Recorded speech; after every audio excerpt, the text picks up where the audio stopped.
Você acha perigoso, Ayub? Isso potencialmente pode ser perigoso. Se ele é necessariamente perigoso, depende do uso que as Forças Armadas estão fazendo desse tipo de dispositivo. É bem verdade que se a gente acabou de observar que a VPN consegue deixar sigilosa a comunicação, ela também poderia ser utilizada pelas Forças Armadas. A gente discutiu um caso da invasão do TSE, em que a autoria não foi identificada por conta da VPN, então esse caso também poderia aplicar às nossas Forças Armadas também. Nas atividades das Forças Armadas, eu divido algumas atividades que seriam sensíveis e não sensíveis. Então, por exemplo, o alistamento militar não é uma atividade sensível, né? Não está em risco a nossa soberania, o nosso segredo de defesa, saber que um dado ponto tem um link de internet que está atendendo os jovens que estão fazendo o alistamento militar obrigatório. Então, seria um exemplo que é Força Armada sim, mas a gente não tem nenhum problema que uma outra soberania saiba que esse tipo de uso e onde ele se localiza.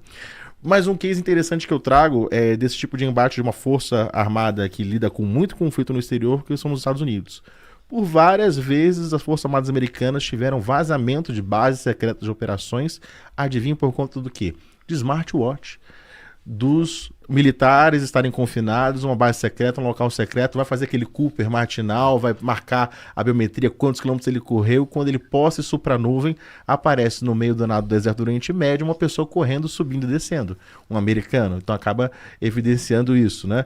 A gente tem até inclusive... A questão da pizza do Pentágono, pizza né? do Pentágono, exatamente, a quantidade de pizzas que são pedidas em Washington, perto do Pentágono, é um indicador que a gente vai ter algo noticiário de guerra no mundo ou não, como aconteceu recentemente, disparou uns alarmes aí, o pessoal que monitora isso. Os caras estão ali em reunião, e aí já é uma pizza, então assim, aumentou o pedido de pizza, alguma coisa está acontecendo. Existe outro indicador também que é Tinder e aplicativos de relacionamento, tem alguém que monitora isso, percebe, eu não lembro se quando sobe ou se quando desce, é uma indicação que eles estão muito confinados lá trabalhando no Pentágono.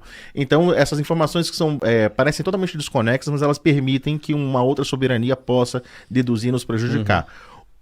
E aí vamos cruzar, então, eu falei muito do não sensível. O que seria o sensível? Pode ser que alguma instalação militar brasileira, alguma atividade que é sendo feita com sigilo que merece na nossa segurança nacional, se ela utilizar uma antena da Starlink, será sabido pela Starlink como empresa a latitude e a longitude dessa localização.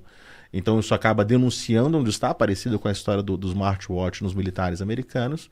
Agora, o conteúdo de comunicação, se as Forças Armadas fizerem uso da criptografia, e eu espero que eles façam um bom uso, por favor, contamos com vocês para isso, mas a criptografia protege o conteúdo, mas a geolocalização não. Essa mesma técnica de identificar onde estariam tropas, onde estariam infraestruturas sensíveis das Forças Armadas, também poderia ser utilizada para os garimpos. Que tá aí poderia ser uma agenda positiva para a Starlink. Como ela sabe onde estão a latitude e a longitude dos assinantes, ela poderia colaborar com as autoridades dizendo se existe algum cliente ativado numa área de reserva permanente, uma área que não deveria ser acessada.